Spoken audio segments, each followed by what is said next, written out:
Bonjour les enfants, aujourd'hui on se retrouve pour la recette du far breton.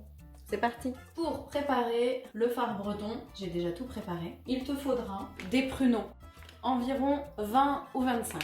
Il te faudra 120 g de farine, 130 g de sucre, une belle pincée de sel, 4 œufs, 50 g de beurre. Je n'ai pas encore enlevé le papier, mais je l'enlèverai, ne t'inquiète pas. De l'eau, j'ai déjà fait chauffer de l'eau. J'ai de l'eau chaude, un sachet de thé. Alors moi, je n'ai pas de sachet de thé, donc je vais faire mon sachet de thé tout à l'heure. Et un demi-litre de lait, 500 ml, 50 centilitres. Tu auras aussi besoin d'un chiffon pour bien nettoyer le plan de travail. Tu auras besoin d'un grand saladier et d'un fouet, d'un couteau et d'une planche et d'un bol pour y mettre l'eau chaude. Nous allons ouvrir ensemble les pruneaux et nous allons en compter une vingtaine. Waouh, que c'est beau! Oh, j'en mange un tout de suite. 1, 2, 3, 4, 5, 6, 7, 8, 9, 10, 11, 12, 13, 14, 15, 16, 17, 18, 19 et 20. On va les couper en deux. Alors si tu n'as pas de pruneaux ou si tu n'aimes pas les pruneaux, tu peux prendre des raisins secs, de la pêche dans le sirop. Ça peut être délicieux aussi. Tu peux couper tes pruneaux en plus petits morceaux. Hein, regarde. Je vais maintenant mettre mes morceaux de pruneaux dans ce petit bol. Voilà, ça va être bien bon. Le pruneau est excellent pour la santé. Je vais y ajouter mon sachet de thé, du thé noir de préférence. Voilà, moi j'ai fait mon petit sachet de thé.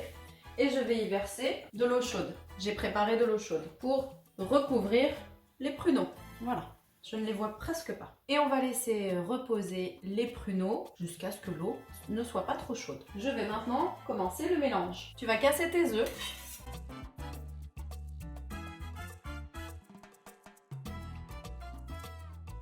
Et tu mets tout de suite les coquilles à la poubelle. Tu vas aussi ranger ça. Tu vas ajouter le sucre, tout le sucre et le sel. Et tu vas bien fouetter.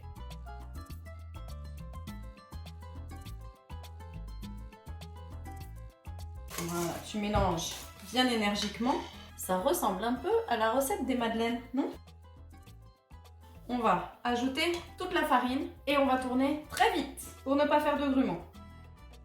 Allez, bien fort.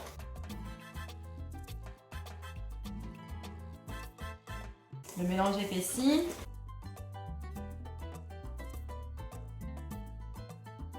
Quel beau mélange. Maintenant, je vais faire fondre le beurre. Quand ton beurre est bien fondu, tu l'incorpores à ta préparation et tu remues. Si tu remues trop fort, il y aura des éclaboussures de beurre et ça tache les vêtements. On ne veut pas. Donc ça, c'était très facile à incorporer. Et maintenant, on va ajouter le lait froid. Petit à petit, on commence d'abord avec un peu de lait et on va délayer le mélange. Délayer, c'est rendre le mélange de plus en plus liquide. Si tu mets tout en une fois, ce sera difficile à mélanger. Donc si tu renverses petit à petit, ce sera plus simple. Et maintenant, je peux délayer au fur et à mesure.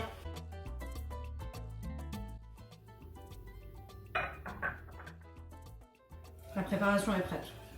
C'est facile, hein? Tu vas maintenant attendre que les pruneaux refroidissent. En attendant que ça refroidisse, tu peux ranger et laver. On va maintenant prendre le moule et le beurrer. On va y mettre du beurre. Je prends un gros morceau de beurre, mais tu n'as pas besoin d'en prendre un aussi gros. Et je frotte mon plat. Tu vois? Je frotte avec mon beurre. Et je frotte sur les côtés aussi. Ce n'est pas dégoûtant. Tu vas en manger du beurre dans ton gâteau. Donc, il n'y a rien de sale. Et tu vas te laver les mains après. Parce qu'elles seront en effet bien grasses. C'est comme faire de la peinture avec les doigts. Hein, c'est amusant. Voilà, j'ai un peu de beurre sur les doigts. Eh bien, je vais le mettre dans mon plat. Je vais même en reprendre. Et je vais bien beurrer le plat. Le plat est bien beurré. Je vais bien sûr me laver les mains et ranger le beurre. Mes pruneaux ont un peu gonflé. Ça sent bon le thé. Tout doucement, tu vas égoutter les pruneaux. Alors maintenant, tes pruneaux sont tout mous. Tu vas les disposer au fond du plat. Avant de disposer tes pruneaux au fond du plat et avant de verser ta préparation, tu vas faire préchauffer ton four à 200 degrés. Tu vas donc disposer tes pruneaux au fond du plat. C'est délicieux avec des yaourts, les pruneaux. Si tu coupes 20 pruneaux en deux, tu obtiens combien de morceaux? Est-ce que tu me réponds? Comme je ne suis pas avec toi, je ne suis pas sûre que tu me répondes, mais c'est 40. Tu auras 40 morceaux. 20 morceaux et encore 20 morceaux. Ça fera 40. 20 plus 20. 2 dizaines. Plus de dizaines. Et maintenant, je vais verser très doucement ma préparation pour ne pas faire bouger les pruneaux. On va faire très doucement. On en répartit un peu partout. Tu verses tout doucement. Tu as vu, je tourne quand je mets la préparation parce que si tu verses uniquement au milieu, ça va pousser tes pruneaux et il n'y aura pas de pruneaux au milieu de ton fard. Je vais donc, bien sûr, laver ça et toi aussi. On va démarrer la cuisson avec un four très chaud, 200 degrés.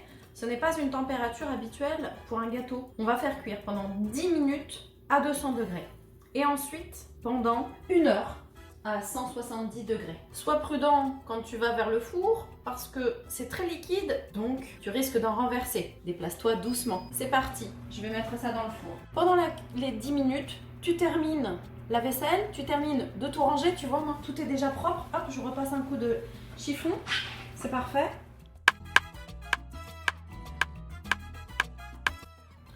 Et voilà, tout est propre. Maintenant, je vais tout ranger. Alors, est-ce que tu as tout rangé? J'espère que oui.